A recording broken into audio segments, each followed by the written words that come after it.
तो coworking space की एक और कंपनी को देखते हैं, EFC। ये भी आपके ऑफिस के जैसा ही है, ठीक है। आपको सीट देता है रेंट वगैरह पे। इसका फर्नीचर डिजाइन बिल्डिंग वगैरह का भी सेगमेंट है, मतलब बेसिकली ऑफिस काइंड ऑफ का ही इनका बिजनेस मॉडल है, ठीक है। अभी देखो इसमें भी थोड़ा सा वही दिक्कत आया है कि थोड़ा सा पेस ऑफ सेल्स ग्रोथ थोड़ा सा डाउन हुआ है। तो कंपनी कोई भी हो, कितने भी हाई रेट से ग्रो कर रही हो, अगर थोड़ा सा डाउन होता है ना तो स्टॉक में प्रेशर आता ही है। और दूसरा क्या है ना, जैसे जैसे इनका बेस बढ़ रहा है ना, इनका गाइडेंस उतना नहीं बढ़ रहा है मेरे ख्याल से। देखो इनका देखो 60,000 सीट थी।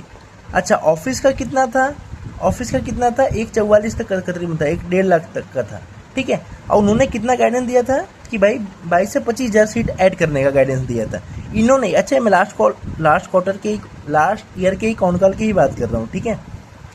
अच्छा इन्होंने भी क्या भाई क्या गाइडेंस दिया है कि देखो इन्होंने भी यही गाइडेंस दिया कि भाई हम 22 से 25,000 सीट ही ऐड करेंगे, ठीक है। अच्छा इनका जैसे जैसे जैसे बिजनेस थोड़ा सा कहते हैं ना एक्सपांड हो रहा है, ये अपना गाइडेंस नहीं बढ़ा रहे, वही 20-22 हज़ार के रेंज में ही सीट का एडिशन का वो रखते हैं, ठीक है, गाइडेंस रखते हैं। तो इनका बेस बढ़ रहा है, बेस बढ़ रहा है, लेकिन इनका गाइडेंस नहीं बढ़ रहा है। इसकी वजह से देखोगे ना ओवरऑल ग्रोथ, आज मान लो कंपनी एग्जाम्पल पकड़ो, आज बोलती है मान लो कि हम 20% से ग्रो करेंगे हर साल। एग्जाम्पल पकड़ो, हम 20 दुकानें खोलेंगे, एकदम सिंपल बनिए वाले लैंग्वेज में समझो कि भाई 100 दुकान से आप 20 दुकान हर साल खोलोगे।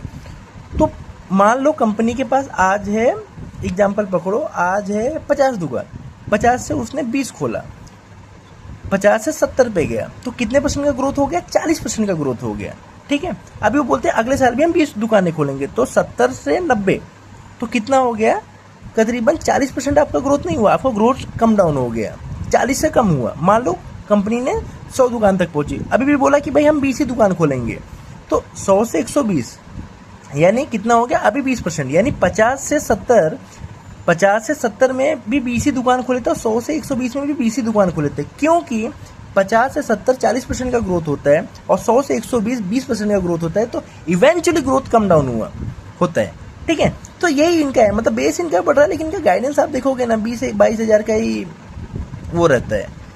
अभी देखो इन्होंने क्या बोला कि भाई पिछले साल का कौन कॉल है कि भाई 22 से 25,000 सीट अपन ओपन करेंगे, ठीक है। ये तो हो गया वॉल्यूम ग्रोथ, वॉल्यूम ग्रोथ हो गया। वैल्यू ग्रोथ कहाँ से मिलेगा आपका, ये 6,500 से 7,000 रेंटल ये एक्सपेक्ट करते हैं, ठीक है। चलो ये तो हो गई बात की बात। अभी देखो जो अभी इस बार का कॉन कॉल इनका आया नहीं है, ठीक है, इनका रिकॉर्डिंग वगैरह मैंने नहीं सुना, इनका कॉन कॉल का ट्रांसक्रिप्ट आया नहीं है, क्योंकि मैं ऑफर देख रहा था, इसकी वजह से कंपनी देख लिया। अभी देखो क्वार्टर 3 के हिसाब से अपन बात करते हैं, क्वार्टर 3 के हिसाब से क्या है भाई, इन्होंने 73,000 सीट मतलब फंक्शनल कर दिए। अभी देखो कितने पे थे इन्होंने, कितने पे थे, इनका कितना था 60,000 से 73,000, मतलब 3 क्वार्टर में 22 से 25,000 का गाइडेंस दिए थे, लेकिन 3 क्वार्टर में सिर्फ 13,000 सीट ही खोल पाए। इसीलिए एक कहाँ पे एक कौन सा था यार, एक एनालिस्ट ने क्वेश्चन पूछा था, हाँ कि भाई 7,000 क्या आप और भी खोल पाओगे कि नहीं, तो इन्होंने ये आंसर वगैरह दिया। तो इन्होंने वही आंसर दिया कि भाई हम हाँ अचीव कर लेंगे, 5% ऊपर नीचे, लेकिन हम अचीव कर लेंगे, क्योंकि 5,000 तो अभी तक तो हो ही गया। तो ये बेसिकली ये भी इसका कंपनी का एनालिसिस हो गया आपका।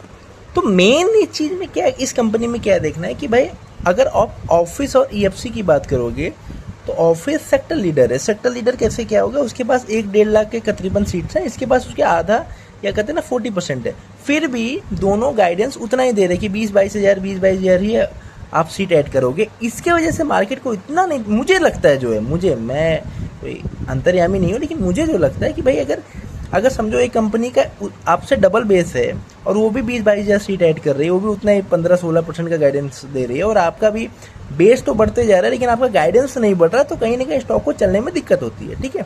तो ये रहा आपका EFC भी।